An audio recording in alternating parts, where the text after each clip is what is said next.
listening to our language, because our attitudes and behaviors flow out of our paradigms. If we use our self-awareness to examine them, we can often see in them the nature of our underlying maps. Our language, for example, is a very real indicator of the degree to which we see ourselves as proactive people. The language of reactive people absolves them of responsibility. That's me. That's just the way I am. I am determined. There's nothing I can do about it. He makes me so mad. I'm not responsible. My emotional life is governed by something outside of my control. I can't do that. I just don't have the time. Something outside of me, limited time, is controlling me. If only my wife were more patient. Someone else's behavior is limiting my effectiveness. I have to do it. Circumstances or other people are forcing me to do what I do. I'm not free to choose my own actions.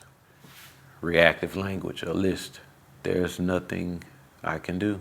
That's just the way I am.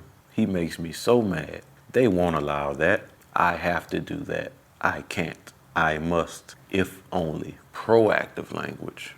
Let's look at our alternatives. I can choose a different approach. I control my own feelings. I can create an effective presentation.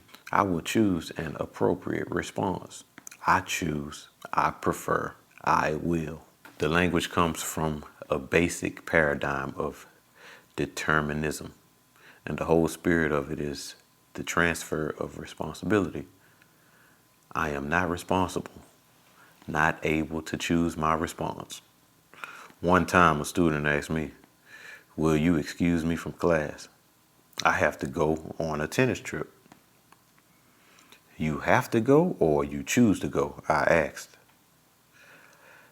"I really have to," he exclaimed. "What will happen if you don't?" "Why, they'll kick me off the team." "How would you like that consequence?" "I wouldn't." In other words, you choose to go because you want the consequence of staying on the team. "What will happen if you miss my class?" "I don't know." Think hard. What do you think would be the natural consequence of you not coming to class? You wouldn't kick me out, would you? That would be a social consequence. That would be a social consequence. That would be artificial. If you don't participate on the tennis team, you don't play. That's natural. But if you don't come to class, what will be the natural consequence? I guess I'll miss my learning. That's right. So you have to weigh that consequence against the other consequence and make a choice. I know if it were me, I'd choose to go on the tennis trip. But never say you have to do anything. "I choose to go on the tennis trip," he meekly replied. "And miss my class?" I replied in mock disbelief. A serious problem with the reactive language is that it becomes a self-fulfilling prophecy. People become reinforced in the paradigm that they are determined, and they produce evidence to support that belief. They feel increasingly victimized and out of control, not in charge of their life or their destiny. They blame outside forces, other people, circumstances, even the stars, for their own situation. At one seminar where I was speaking on the concept of proactivity, a man came up and said, "Stephen, I like what you were saying, but every situation is so different. Look at my marriage. I'm really worried. My wife and I just don't have the same feelings for each other we used to have. I guess I don't love her anymore and she doesn't love me. What can I do?" "The feeling isn't there anymore," I asked. "That's right," he reaffirmed. and we have 3 children we're really concerned about. What do you suggest? Love her. I replied, I told you, the feeling just isn't there anymore. Love her. You don't understand. The feeling of love just isn't there. Then love her. If the feeling isn't there, that's a good reason to love her. But how do you love when you don't love? My friend, love is a verb. Love, the feeling, is the fruit of love, the verb. So love her, serve her, sacrifice, listen to her, empathize, appreciate, affirm her. Are you willing to do that?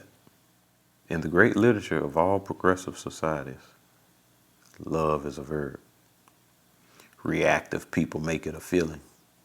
They're driven by feelings. Hollywood has generally scripted us to believe that we are not responsible, that we are a product of our feelings. But the Hollywood script does not describe the reality. In our feelings, if our feelings control our actions, it is because we have abdicated our responsibility and empowered them to do so. Proactive people make love a verb. Love is something you do. The sacrifices you make, the giving of self, like a mother bringing a newborn into the world. If you want to study love, study those who sacrifice for others, even for people who offend or do not love in return. If you are a parent, look at the love you have for the children you sacrifice for. Love is a value that is actualized through loving actions. Proactive people subordinate feelings to values. Love, the feeling, can be recaptured. Another excellent way to become more self-aware regarding our own degree of proactivity is to look at where we focus our time and energy. We each have a wide range of concerns. Our health, our children, problems at work, the national debt, nuclear war. We could separate those from things in which we have no particular mental or emotional involvement by creating a circle of concern. As we look at those things within our circle of concern, it becomes apparent that there are some things over which we have no real control and others that we can do something about. We could identify those concerns in the latter group by circumscribing them with a smaller circle of influence. By determining which of these 2 circles is the focus of most of our time and energy, we can discover much about the degree of our proactivity. Proactive people focus their efforts in the circle of influence. They work on the things they can do something about. The nature of their energy is positive, enlarging and magnifying, causing their circle of influence to increase. Reactive people, on the other hand, focus their efforts in the circle of concern. They focus on the weakness of other people, the problems in the environment and circumstances over which they have no control. Their focus results in blaming and accusing attitudes, reactive language, and increased feelings of victimization. The negative energy generated by that focus, combined with neglect in areas they could do something about, causes their circle of influence to shrink. As long as we are working in our circle of concern, we empower the things within it to control us. We aren't taking the proactive initiative necessary to effect positive change. Earlier, I shared with you the story of my son who was having serious problems in school. Sandra and I were deeply concerned about his apparent weaknesses and about the way other people were treating him. But those things were in our circle of concern.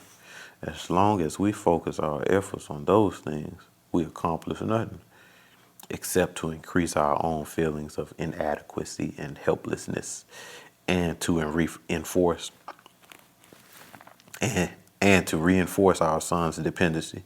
It was only when we went to work in our circle of influence, when we focused on our own paradigms, that we began to create a positive energy that changed ourselves and eventually influenced our son as well. By working on ourselves instead of worrying about conditions, we were able to influence the conditions. Because of position, wealth, role, or relationships, there are some circumstances in which a person's circle of influence is larger than his or her circle of concern. This situation reflects a self-inflicted emotional myopia, another reactive selfish lifestyle focused in the circle of concern. Though they may have to prioritize the use of their influence, proactive people have a circle of concern that is at least as big as their circle of influence, accepting the responsibility to use their influence effectively.